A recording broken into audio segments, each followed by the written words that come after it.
নিকাশি ব্যবস্থায় জবরদখলে বর্ষার শুরুতে জমা জলে বিবর্ণ পরিস্থিতি নিলামবাজার যাত্রাপুর রোড সহ বিস্তীর্ণ জনপদে। কৃত্রিম বন্যার কবলে পড়ে বসতি ছেড়ে নিরাপদ আশ্রয়ে যেতে হচ্ছে বাসিন্দাদের। শেষ পর্যন্ত জনভোগান্তি লাঘব করতে দিনভর তৎপরতা নবনির্বাচিত পঞ্চায়েত প্রতিনিধি এবং প্রতিদ্বন্দ্বীদের। জনদুর্ভোগের খবর পেয়ে সরজমিন সেখানে পৌঁছলেন কেন্দ্রের বিধায়ক সিদ্দিক আহমদ এবং বিজেপি নেত্রী শিপ্রা গুনো। তৎপরতা শুরু করেছেন নিলামবাজারের সার্কেল অফিসার কে ঈশান সিং। দুর্গত মানুষের পাশে দাঁড়ান নিলামবাজারের জেলা পরিষদ সদস্য অভিজিৎ রায়, প্রতিদ্বন্দ্বী প্রার্থী বিপ্লব দাস, এপি সদস্য জীবিতেশ দাস, আহমদ আলী, জ্যোতিষ্ক পোদ্দার, সমাজকর্মী হাজী আমিরুল ইসলাম সহ নেতৃস্থানীয়রা। সকলের সম্মিলিত উদ্যোগে আপাতত অস্থায়ীভাবে নিকাশি ব্যবস্থা সচল করা হয়েছে। শীঘ্রই ডিমার্গেশন করে জবরদখলে উচ্ছেদের মাধ্যমে নিকাশি ব্যবস্থার স্থায়ী সমাধান করা হবে বলে ভুক্তভোগীদের আশ্বস্ত করেছেন স্থানীয় প্রশাসন এবং নেতৃস্থানীয়রা। আমাদের হাতে মন্তব্য রয়েছে, আরো বিশদে জেনে নেব সরাসরি। আজকে আমরা এখানে সার্কেল অফিসে সবাই এসছি একসঙ্গে, যে এই যাত্রাপুর মহাদেবপল্লী সহ এই এলাকার মানুষ একদম জলে প্লাবিত হয়ে গেছে। অনেক ঘর বাড়ি সারিয়া যাইতে লাগছে, মানে বৃষ্টির জলে মানুষ এত হয়েছে। এর লেগিয়া আজকে 2 দিন থাকিয়া সবাই মিলিয়া চেষ্টা করা হয়, কিন্তু যেহেতু এখানে আমরা এমএলএ সাহেবের কিছু জায়গা আছে, ওই জায়গাতে নতুন নতুন বিল্ডিং হইয়া ওই জলটা বন্ধ হয়।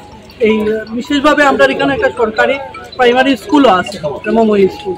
এই স্কুলেরও ছাত্ররা পড়াশোনা একটু কষ্ট পায়, যার লাগে গতবারেও আমরা এটা নিয়ে বইছিলাম বা এটার একটা সলিউশন, কিন্তু আলটিমেট সলিউশন হয়েছিল না। কিন্তু আজকে এমএলএ সাহেব তারপরে আমরা কইলাম যে এখান থেকে তো যাই হোক, আপাতত একটা টেম্পোরারি সলিউশন হয়েছে। একজন মানুষের জায়গা খালি আছে দেখিয়া ওই দিক দিয়ে একটা রাস্তা করিয়া দেওয়া ওর আপাতত সলিউশনের লাগে। এরপরে পার্মানেন্ট সলিউশনের লাগে আজকে এখানে এসডিও, ইঞ্জিনিয়ার, পিডব্লিউডি তারা সব আইসে, তারা নিয়ে সাইট ভিজিট করিয়া আমরা নতুন মেম্বার এপি সব আছে এখানে, তারা নিয়ে 2 এপিও আছে, সবে মিলিয়ে এখন সাইট ভিজিট যেদিকে ড্রেন হইলে একটা পার্মানেন্ট সলিউশনের লাগে। এখন তো টেম্পোরারি সলিউশন নয়, কিন্তু পার্মানেন্ট সলিউশন না হলে বৃহত্তর এলাকা খুব দুর্ভোগ করে। এর লাগে কিছু জায়গা এনক্রোচও আছে। আমরা শিববাড়ির পরে এখানে বিল্ডিং করিয়া পুরো ড্রেনের মুখ এনক্রোচ করে দিছে সরকারি জায়গা, যার লাগে এইগুলো সার্কেল অফিসার আইসলা বা ডিসির সঙ্গেও কথা হয়েছে, ওই এনক্রোচগুলোও ক্লিয়ার করিয়া ওইদিকে ড্রেনটা যাতে যাওয়ার ব্যবস্থা হয়, এটার লাগে আমরা আজকে অনেকে তো ডিসিশন হয়েছে। অনেকে তো ঘর বানিয়ে দিতে, সেগুলো কি করা হবে? ঘর বানিয়ে যার লাগে তো সরকারিভাবে এগুলো এনক্রোচ যেগুলো এভিকশন করবো সরকারে করিয়া রাস্তা ক্লিয়ার করিয়া দেওয়া হইব, এটা আজকে ডিসিশন হয়েছে। সার্কেল অফিসারও এটা করছেন এবং ডিসির সঙ্গেও আলাপ করছেন, করিয়া এটার পার্মানেন্ট সলিউশনের ব্যবস্থা করা হয়। আমি গতকালকেও আমি আজ সারাটা দিন আমি এই রাস্তা নিয়ে আসলাম, যেহেতু আমি এখানে ইলেকশন খেলার আগেই আমি এই গল্লির মানুষের আমি কথা দিচ্ছিলাম যে প্রথম যদি কোনো কাজ করি তো প্রথম কাজটা থাকবো আপনার ড্রেনেজ সিস্টেম, যেটা এটা নিয়ে।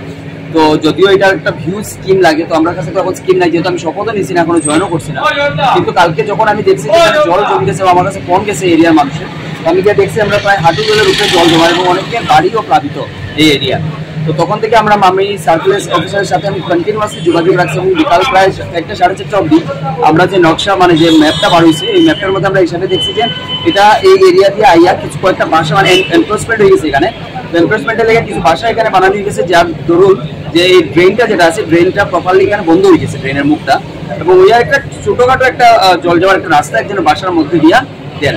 আজকে আমরা এখানে আইসি এবং আজকে আমরা এমএলএ সিদ্দিক আহমেদ দাদাও আইসি, আজকে আমরা এখানে সার্কেল অফিসারের সাথে দেখা করছি এবং তাই কথা দিয়া গেছে যে খুব তাড়াতাড়ি আমরা প্রপার ড্রেনেজ সিস্টেম যেটা আছে অ্যাকর্ডিং টু ম্যাপ, আমরা সার্কেল অফিসারের যে ম্যাপটা আছে এই ম্যাপ ওয়াইজ ড্রেনেজ সিস্টেমটা বানানো হইব। এটা না তো এরকম কিছু মানে জোর জবরদস্ত করা হইব না, কিন্তু এরকম কিছু যদি ম্যাপের মধ্যে যদি কোনো কিছু দেখা যায় যে মানে কোনো বাড়ি বা দোকান আই গেছে, তাহলে এটা কিভাবে কি সলিউশন করা যায় এটার ব্যবস্থা তারা করে দেবে। কিন্তু এখন বর্তমানে আমি এই বাড়ির মালিককে আমি ধন্যবাদ জানাই, তারা টেম্পোরারি যে ব্যবস্থা তারা করিয়া দিচ্ছে, টেম্পোরারি ব্যবস্থাটা তারা করিয়া দিচ্ছে, এখানে জল যাওয়ার রাস্তা করে দিচ্ছে, ওইটার লেগে আমরা তারা ধন্যবাদ জানাই। আমরা এখানে কোনো জোর জবরদস্তি বা কিছু করার লেগে আইসি না, এখানে জাস্ট একটা কোঅপারেশনের লেগে আইসি যে পাড়ার এতগুলো মানুষ প্লাবিত জলের নিচে, তো তারা যাতে আর সাফার না করে, তো এই জন্য আমরা একটা স্টেপ নিয়েছি এবং এটা টেম্পোরারি বেসিস ধরুন 4-5 মাসের মতো এই জলের যে ব্যবস্থা আছে এখন যে আমরা যে বৃষ্টির সিজন আছে এই সিজনটা যাতে এইদিকে জলটা যায় এবং মানুষ যাতে প্লাবিত না হয়। আবার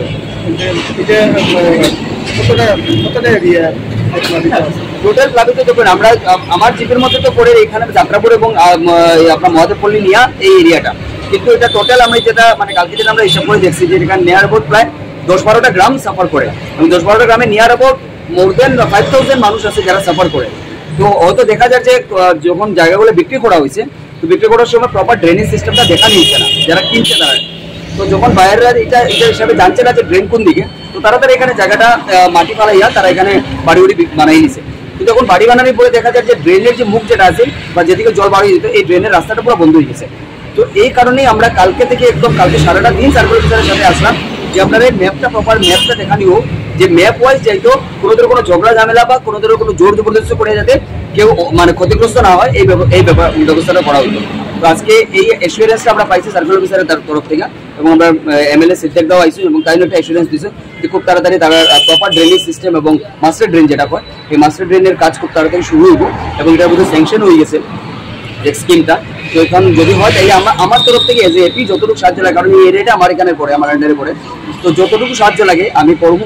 ইনফ্যাক্ট আমি ঘর মালিকরাও কইয়া গেছি যে আপাতত যে ব্যবস্থাটা তাই করে দিলাম এই ব্যবস্থাটা লেগে যে মাটিগুলো উঠে নিয়েছে এই মাটিগুলো যদি ফালাইতে সময় তারা কোনো অসুবিধা তাইলেও তারা আমার জানাইতাম, আমি আমার তরফ থেকে যতটুকু দরকার আমি তারা সাহায্য করবো।